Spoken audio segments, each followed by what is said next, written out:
اگر آپ کو ان چیزوں سے ڈر لگتا ہے تو ابھی یہ کہانی کو اسکیپ کر دے اور دن کے وقت دیکھ لینا، کیونکہ آج کی کہانی بہت خوفناک ہونے والی ہے۔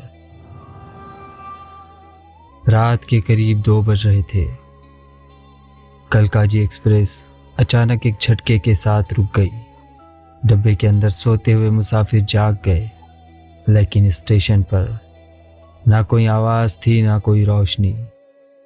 کھڑکی سے باہر صرف ایک پرانا بورڈ دکھ رہا تھا جس پہ لکھا تھا سونام جنکشن۔ اس رات جو لوگ صرف واش روم کے لیے ٹرین سے نیچے اترے تھے، انہیں نہیں پتا تھا کہ وہ زندہ واپس آئیں گے یا نہیں۔ السلام علیکم دوستو، میرا نام فرید ہے اور میں ہارر اسٹوریز نریٹ کرتا ہوں۔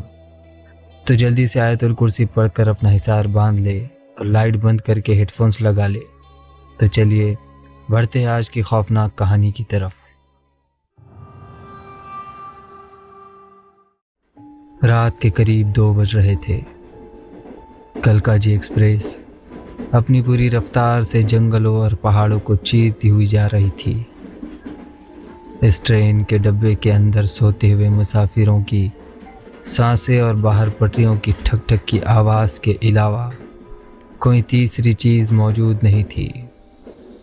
اچانک ایک جھٹکے کے ساتھ ٹرین کی رفتار کم ہونے لگی۔ بریک لگنے کی تیز آواز نے سناٹے کو چیر دیا اور ٹرین ایک ایسے اسٹیشن پر رک گئی جہاں دور دور تک کوئی روشنی نہیں تھی اور نہ کوئی بندہ تھا نہ بندے کی ذات۔ اسٹیشن کا پرانا بورڈ دھندلی روشنی میں چمک رہا تھا جس پہ لکھا تھا سونام جنکشن۔ اس ٹرین میں 4 دوست سفر کر رہے تھے۔ زید جو تھوڑا سنجیدہ اور حافظ قرآن تھا، سمیر جو گروپ کا سب سے مزاقیہ اور نڈر لڑکا تھا، فہد جو تھوڑا ڈرپوک لیکن دوستوں کا ساتھ دینے والا تھا، اور ارمان جو ہمیشہ لاجک کی بات کرتا تھا۔ ٹرین کے رکنے کی آواز سن کے فہد کی آنکھ کھل گئی اور اس نے آنکھیں ملتے ہوئے پوچھا، کیا ہوا؟ ٹرین کیوں رک گئی؟ تبھی کوریڈور میں گارڈ کی آواز آئی، بھائیوں آگے سگنل فیل ہے اور انجن میں تھوڑی خرابی ہے جسے ٹھیک ہونے میں کم سے کم 3 سے 4 گھنٹے لگیں گے۔ آپ لوگ آرام کریں اور کوئی بھی ٹرین سے باہر نہ نکلے۔ تبھی ان میں سے ایک دوست سمیر، جسے ایک جگہ بیٹھنا گوارا نہیں تھا، بولا، یار میں تو نیچے اتر رہا ہوں واش روم کے لیے۔ ٹرین کے گندے ٹوائلٹ سے بہتر ہے باہر کی تازی ہوا میں واش روم کرنا۔ زید نے اسے روکا، سمیر رات بہت زیادہ ہے، یہ جگہ ٹھیک نہیں لگ رہی۔ لیکن سمیر کہاں ماننے والا تھا، وہ نیچے اتر گیا۔ کچھ دیر بعد جب وہ واپس آیا تو اس کے چہرے پر ایک عجیب سی چمک تھی اور اس نے ان سب سے کہا، اوئے سنو، دور سے پرانے فلمی گانوں کی آواز آ رہی ہے اور ریڈیو کی کھرکھراہٹ بھی۔ لگتا ہے پاس ہی میں کوئی ڈھابا یا ہوٹل ہے۔ یہاں ٹرین میں بھوک اور پیاس سے مرنے سے بہتر ہے وہاں چل کے چائے پیتے ہیں۔ پہلے تو سب نے منع کیا لیکن سمیر نے ضد کی، ارے ڈرپوں کو 4 گھنٹے ہے ہمارے پاس، زید تو بھی چل، تھوڑی چہل قدمی ہو جائیں گی۔ آخر کار تینوں دوستوں نے حامی بھر لی، لیکن انہیں کیا معلوم تھا کہ وہ موت کے راستے پر قدم رکھ رہے ہیں۔ خیر 4 دوست اسٹیشن سے باہر نکلے۔ سونام جنکشن کے باہر سڑک نہیں بلکہ ایک کچا راستہ تھا جو گھنے جنگل کی طرف جا رہا تھا۔ دور کہیں سے ایک پرانے ریڈیو کی آواز آ رہی تھی جس میں ایک پرانے ہندی فلم کا ہارر سانگ بج رہا تھا۔ ارمان نے کہا، عجیب بات ہے، اتنی رات کو جنگل میں گانے کون بجا رہا ہوگا؟ سمیر نے ہلکی آواز میں کہا، ارے کوئی شادی وادی ہوں گی پاس کے گاؤں میں۔ لیکن جیسے جیسے وہ آگے بڑھتے گئے ماحول بدلنے لگا، ہوا سرد ہونے لگی تھی اور پیڑوں کی دیوار انہیں گھیرنے لگی تھی۔ تبھی اچانک ان سب کو ڈھول کی تھاپ سنائی دی، پر یہ ڈھول کی آواز نارمل نہیں تھی۔ ایسا لگ رہا تھا جیسے کوئی بہت غصے میں ڈھول بجا رہا ہو۔ وہ آواز ان کے کانوں کو چبھ رہی تھی۔ خیر اس آواز کو اگنور کرتے ہوئے وہ آگے بڑھنے لگے۔ چلتے چلتے یہ لوگ ایک کھلی جگہ میں پہنچے۔ وہاں جو انہوں نے دیکھا، یہ منظر دیکھ کر ان کا خون جم گیا۔ وہاں ایک بارات نکل رہی تھی، لیکن اس بارات میں جو لوگ تھے وہ انسان نہیں لگ رہے تھے۔ ان سب کے قد 8 سے 9 فٹ لمبے تھے اور ان کے کپڑے پرانے زمانے کے نوابی لباس لیکن پھٹے ہوئے تھے۔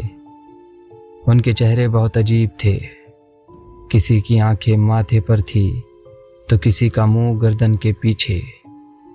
ان سب کے ہاتھوں میں جلتی ہوئی مشالیں تھی، لیکن ان کی لو نیلے کلر کی تھی، اور وہ ریڈیو کی آواز دراصل ایک جنات کی شادی کا جشن تھا۔ ان سب کے بیچ ایک بڑا سا تخت ہوا میں تیر رہا تھا، جس پر دولہا بیٹھا ہوا تھا، جس کا چہرہ ایک گھوڑے جیسا تھا۔ اس منظر کو دیکھ کر فہد کی چیخ نکلتے نکلتے رکی اور وہ ڈر سے کہنے لگا، یہ کیا ہے؟ تبھی زید نے چلایا، بھاگو، یہ تو جنات کی بارات لگ رہی ہے۔ جیسے ہی انہوں نے بھاگنا شروع کیا، جنگل کا راستہ بدل گیا۔ وہاں کے پیڑ چلنے لگے، انہیں ایسا لگا جیسے زمین ان کے پیر پکڑ رہی ہے۔ اچانک ان کے سامنے ایک عورت آئی، جس کے پیر الٹے تھے اور بال زمین تک لٹک رہے تھے، اور اس نے ایک ایسی آواز میں ان سے کہا جو ہزاروں لوگوں کے ایک ساتھ بولنے پر نکلتی ہے، کہاں جا رہے ہو مہمانوں؟ سمیر بے ہوش ہونے ہی والا تھا، لیکن زید نے ہمت نہیں ہاری۔ زید جو کہ ایک حافظ قرآن تھا، اس نے بلند آواز میں آیت الکرسی پڑھنا شروع کیا۔ جیسے ہی زید نے تلاوت شروع کی، ایک دھماکہ ہوا۔ وہ عورت چیختی ہوئی دھوئیں میں بدل گئی، لیکن خطرہ ٹلا نہیں تھا۔ چاروں طرف سے سائے ان کی طرف بڑھنے لگے۔ زید نے منزل اور چاروں کل پڑھنا شروع کیا اور سب کو قریب لے کر حصار باندھ لیا، اور پھر زید نے چیخ کر کہا، اس دائرے سے باہر مت نکلنا۔ راستے میں انہیں عجیب و غریب چیزیں دکھائی دینے لگی، جیسے ان کے مر چکے رشتہ دار انہیں پکار رہے تھے، انہیں لالچ دے رہے تھے، لیکن زید کی تلاوت کی برکت سے وہ شیطانی سائے انہیں چھو نہیں پا رہے تھے۔ جب وہ بھاگتے بھاگتے واپس اسٹیشن پہنچے تو ان کے ہوش اڑ گئے، کیونکہ ان کی ٹرین جا چکی تھی۔ اسٹیشن بالکل خالی تھا۔ تبھی اچانک ان کے سامنے وہ غیر انسانی مخلوق نمودار ہوئی۔ کسی کا جسم صرف ہڈیوں کا تھا تو کسی کے جسم پر ہزاروں آنکھیں تھیں۔ یہ منظر دیکھ کر چاروں دوستوں کی ہمت جواب دے گئی اور وہ سب وہیں بے ہوش ہو گئے۔ جب اگلے دن سورج نکلا تو کچھ گاؤں والے جو وہاں سے گزر رہے تھے، انہوں نے چاروں کو پٹریوں کے پاس پڑا پایا۔ وہ انہیں فوراً نزدیک کے ہاسپٹل لے گئے۔ جب انہیں ہوش آیا، انہوں نے ڈاکٹر اور گاؤں والوں کو پورا قصہ سنایا۔ گاؤں کا ایک بزرگ جس نے تسبیح پکڑی ہوئی تھی، اس نے کہا، بیٹا تم لوگ موت کے منہ سے واپس آئے ہو۔ وہ جگہ جسے تم نے دیکھا وہ جنات کی وادی ہے۔ وہاں ہر 100 سال میں ایک بار ان کے بادشاہ کے بیٹی کی شادی ہوتی ہے۔ جو انسان وہاں چلا جاتا ہے وہ کبھی واپس نہیں آتا۔ یہ تو تمہارے دوست کی پرہیزگاری اور قرآن کی برکت تھی کہ تم لوگ بچ گئے۔ گاؤں والوں نے انہیں کھانا کھلایا اور اگلی ٹرین میں بیٹھا کر ان کے شہر روانہ کیا۔ لیکن آج بھی وہ چاروں دوست جب بھی کسی سنسان اسٹیشن سے گزرتے ہیں تو انہیں وہ ریڈیو کی آواز سنائی دیتی ہے، جسے سن کر ان کی روح کانپ جاتی ہے۔ امید ہے آج کی کہانی آپ کو پسند آئی ہوگی۔ اگر آپ کو کہانی پسند آئی ہے تو جلدی سے ویڈیو کو لائک کر کے اپنے دوستوں کے ساتھ شیئر کر دے اور ساتھ ہی چینل کو سبسکرائب کر کے بیل آئیکن دبا دے تاکہ آنے والی ویڈیوز کی نوٹیفیکیشن آپ کو ملتی رہے۔ اور اگر آپ بھی اپنی کوئی ریئل اسٹوری شیئر کرنا چاہتے ہیں تو ڈسکرپشن میں دیے ای میل ایڈریس پر بھیج دے، میں اسے یہاں نریٹ کروں گا۔ تو چلیے ملتے ہیں آپ سے اگلی دل دہلا دینے والی خوفناک کہانی کے ساتھ۔